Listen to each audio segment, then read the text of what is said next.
Hi guys! Welcome po ulit sa aking channel. This is Lynn Malakay po. Simplify Happiness, simpleng buhay. Buhay na walang arte, less stress. Join me guys sa aking simpleng vlog for today. Sa magandang buhay po sa ating lahat.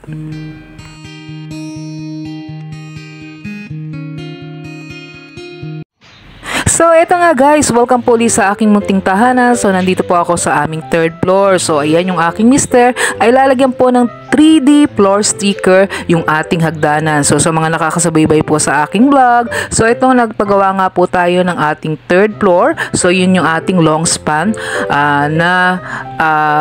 yung ating dingding ng bahay natin is long span po. So, ito yung hagdanan na papunta sa ating 3rd floor. So, yan, nag-decide si mister na lagyan iyan ng 3D floor sticker. So, yan nga guys, isang taon na yan na ganyan na ating hagdanan. So, hindi namin alam kasi nung una kung anong ating gagawin dyan. So, yan, nag-decide si Mr. na lagyan na lang ng 3D floor sticker, guys. So, yan, siya lang mag-isa nagkabit. So, madali naman ikabit, guys. Bali yan, inabili niya yung gagamitin natin na 3D floor sticker. Na-order niyan online. So, 21 pesos ang isa. So, yun ang kanyang pagkakabili. So, guys, nagustuhan ko siya kasi ang sarap niyang apakan,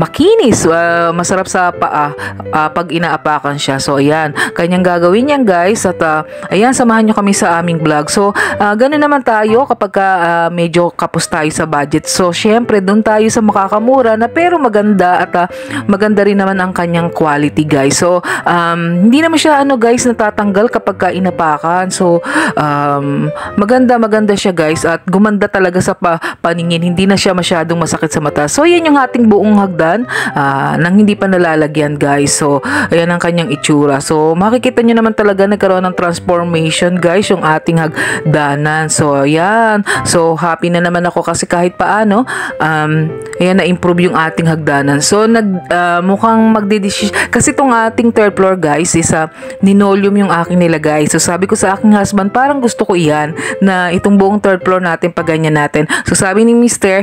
pakonti-konti daw, hindi kakayanin ng yung biglaan lahat. So, ito munang isunod ko yung aming hallway. Dito yung pasilyo natin dito sa ating 3rd floor. So, yan guys. So, sa mga hindi nakakasubaybay sa aking channel, yan, click nyo lang po yung mga video ko. Meron po tayong yung part 1 hanggang part 10 yata nung ginawa po itong aming bahay na aming 3rd floor. So, long span po yan. So, ayan yung ating Mr. kinakabit yung 3D floor sticker na yan. So, madali lang siya ikabit guys. So, dapat lang may sukat talaga yung may metro. Hindi na madali lang din siyang guntingin kasi pinanunod ko yung husband ko habang ginagawa.